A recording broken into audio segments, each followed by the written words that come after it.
આજરોજ તારીખ 17/9/2025 રોજ અમો પ્રાંત કચેરી સોયગામ ખાતે આવી આજરોજ મામલતદાર સાહેબ શ્રી અને પ્રાંત સાહેબને આવેદનપત્ર આપવામાં આવ્યા તમામ ગ્રામજનો।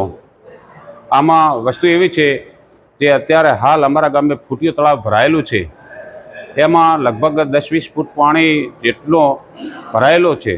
તેમજ આગળ એ તળાવના કારણે 200 હેક્ટર જમીનમાં પાણી ભરાયેલું છે।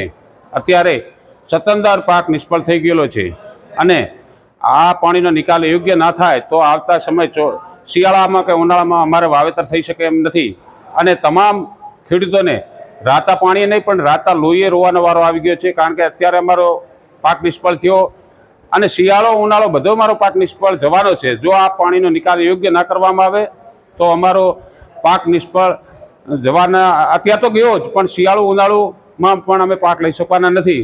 અને આથી ડાભી દૂધસણ જોડતો રોડ અમો લગભગ 25 વર્ષથી અનેક હજારો વખત આપણા સાહેબ માનનીય અધ્યક્ષ શ્રી શંકરભાઈને રજૂઆતો કરી, આપણા સંસદ શ્રી જ્ઞાનીબેનને રજૂઆત કરી, આપણા હાલ ચાલુ ધારાસભ્ય વાવ વિધાનસભા 7ના સૌરભજી ઠાકોરને રજૂઆત કરી કે ડાભી દૂધસણ જોડતો રોડ સડક યોજનામાં લો અને અમારી માંગ સ્વીકારો, કારણ કે અમારી ટોટલ જમીનનો રસ્તો એ હોય અમો દરેક સડક યોજનામાં જોડતો રોડ બની જાય તો ત્યાં શિવાલય જ્યાં લોણેશ્વર મહાદેવનું મંદિર આવેલું છે ત્યાં અમારે જવામાં ખાલી 6 કિલોમીટર થાય છે।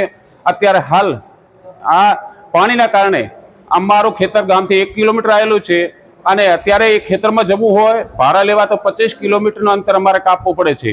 તો પ્રાંત સાહેબને હું અત્યારે પણ અને ઉપલા તંત્રને, ગુજરાત સરકારને, માનનીય ભૂપેન્દ્ર પટેલને હું રજૂઆત કરું અને મારી માંગ સ્વીકારી સત્વરે વહેલી તકે આ પાણીનો યોગ્ય નિકાલ કરી અને અમને રસ્તાનો નિકાલ કરી દેવા વિનંતી કરું છું। જય હિન્દ, જય ભારત।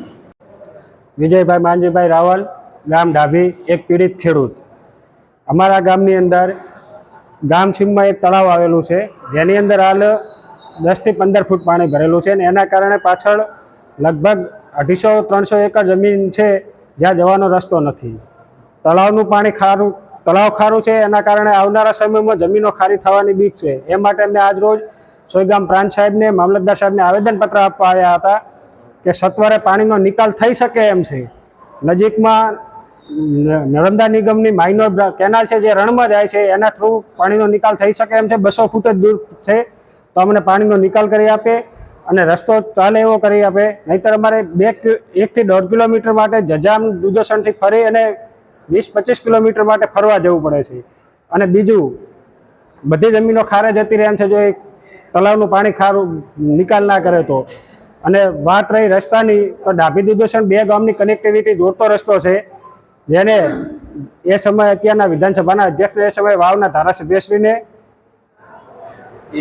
ગામ ડાભી આજ રોજ અમે પ્રાંત સાહેબ અને મામલતદાર સાહેબને અમારા જે તળાવની એક સમસ્યા છે એની અંદર જમીન લગભગ 200-300 એકર જેવી છે અને નીચે પણ 200-300 એકર, જે તળાવની અંદર તો છે 200-300 એકર, પણ એની નીચે પણ 200-300 એકર જમીન છે અને જે તળાવ આવેલું બિલકુલ ખારાશવાળું છે।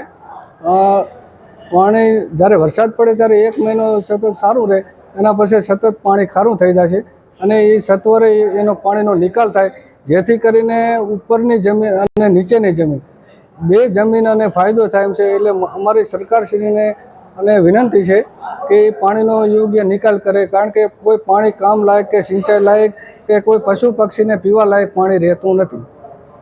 ભાઈ રૂપસિંહભાઈ ચૌહાણ, ગામ ડાભી। મેં આજે સોયગામ તાલુકા પંચાયતમાં પ્રાંત સાહેબને તથા મામલતદાર સાહેબને રજૂઆત કરવા આવ્યા છીએ કે અમારે ગામની ડાભી ગામની અંદર ફૂટિયું તળાવ છે તે ભરાઈ ગયેલું છે। એમાં જમીન અમારી ઘણી ખરી 500 એકર જેવી પાણીમાં છે અને પશુપાલનને ઘાસ નાખવા માટે પણ જમીનમાં રહ્યું નથી કંઈ, અને પાણી પણ ખારું છે। જો આ પાણીનો નિકાલ ના થાય તો અમારી જમીન બધી ખારાશમાં જતી રહે તો આગામી 5 વર્ષ અગાઉ પણ કાંઈ જમીનમાં થાય નહીં। તો આ પાણીનો તરત નિકાલ કરવા સાહેબને વિનંતી।